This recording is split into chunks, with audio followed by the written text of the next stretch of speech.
For a lot of people, Christmas and the New Year are the only moments when they will take the time to write and send some cards. And sending some cards and receiving them is of course really nice, but why not embracing some serious paper correspondence this year and writing long letters to your friends, your family, your loved ones all year long? The beginning of the year is the perfect moment to implant new habits in our lives, and you can never regret starting such a beautiful and meaningful practice. Most people will complain that unlike digital or vocal messages, it takes too much time and trouble, and our modern time hates patience and effort. But people have always been lazy. In the 18th century, which is the big century of correspondence and epistolary literature, people were lazy too, and they didn't write sometimes as often and as much as they should.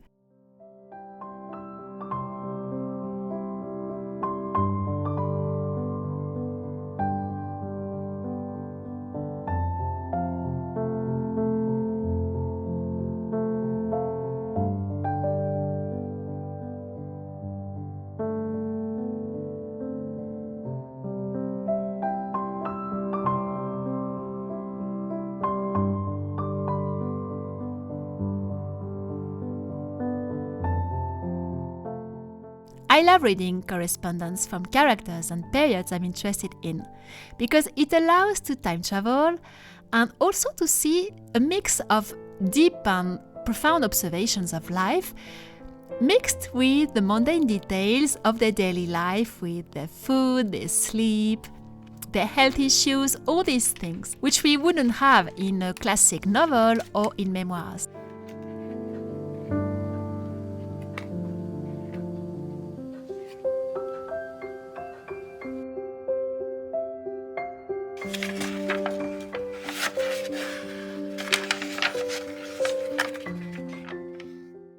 Now you can also prepare a nice ritual to write your letters.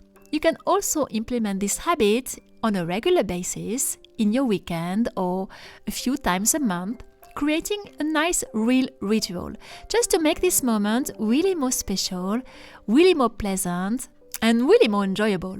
You could light some candles, you can prepare a nice cup of tea.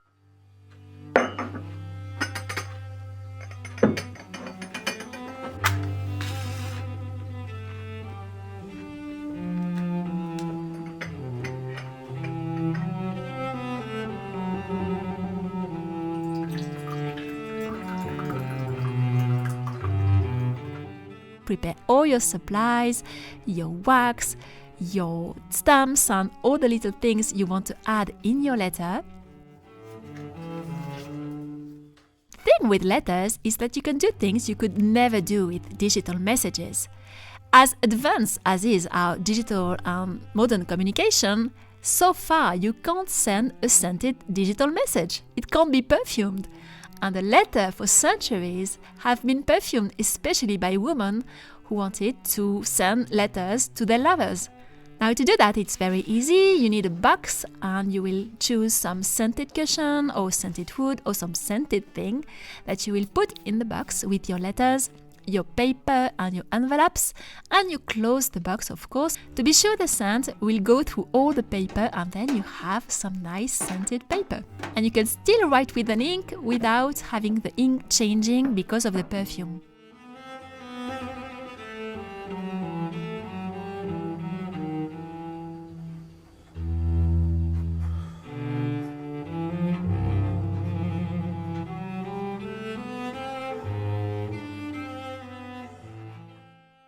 I finished this summer the correspondence between Madame du Deffand, a woman who was a friend of Voltaire, famous for her letters, and who had a salon who was receiving a lot of writers. She was blind, and she was friend with Madame de Choiseul, who was much younger than her.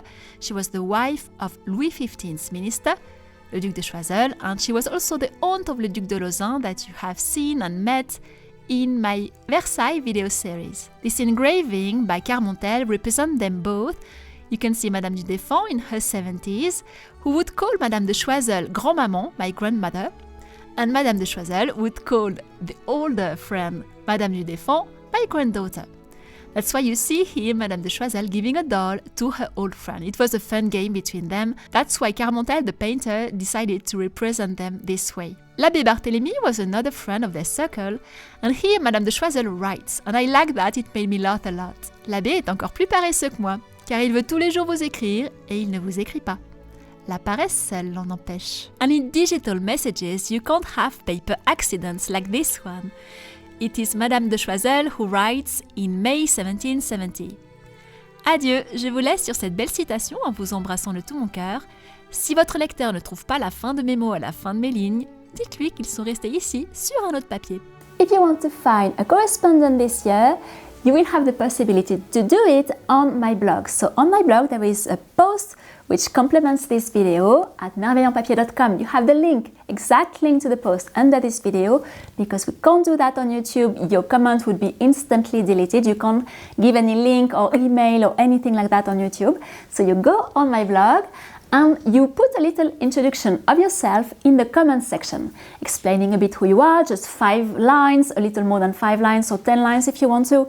Well, don't write a whole page, just something which explain a bit who you are, where you live, your country, and if you are interested in corresponding with people from specific countries or from any country in general. And you can do that. So on my blog, you also put a place or a link, preferably an email where people can find you. And then you will let me know in a few months if you are corresponding with some people. So we have done that at the end of 2024.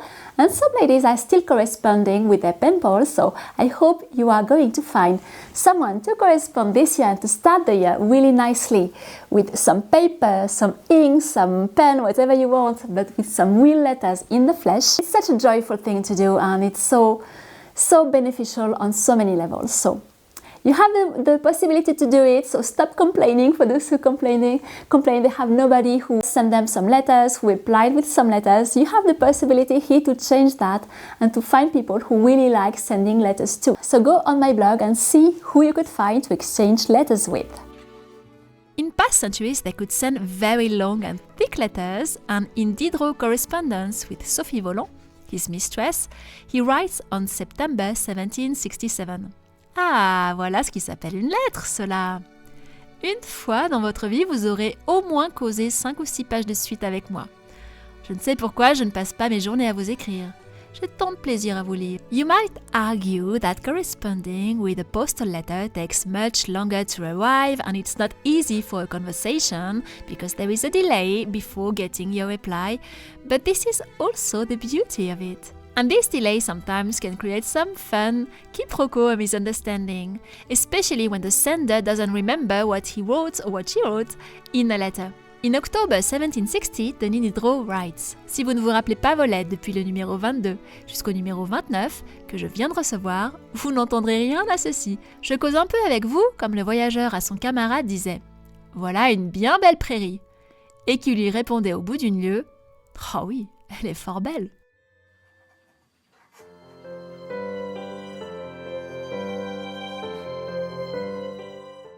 Now, another thing is you will never write the same thing in a short message written on a keyboard or in a letter written on a beautiful paper. The choice of your vocabulary will be entirely different, the way you will build your sentences will be entirely different, and at the end, your message and the thing you wanted to say will be different too.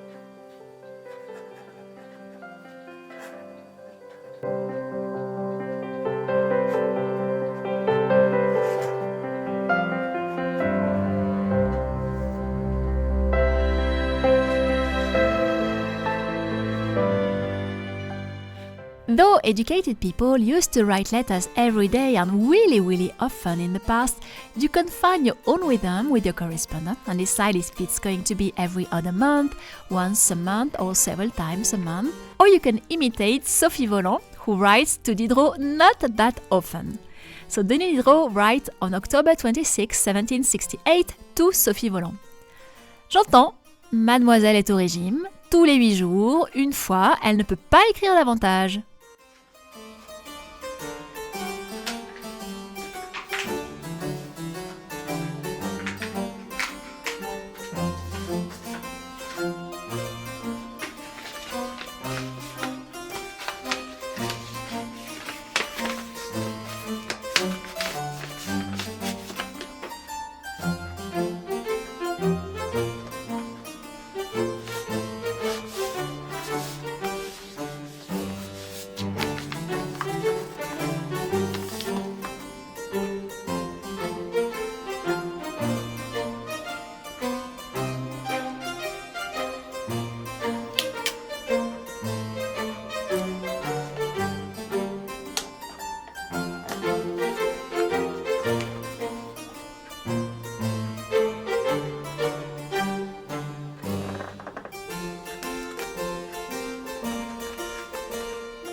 I have done many videos on writing letters and correspondence because it's a subject which is very dear to my heart, and I hope it has inspired you to write more letters and to choose paper communications a little more than digital communication maybe this year. I can promise you, you will not regret it.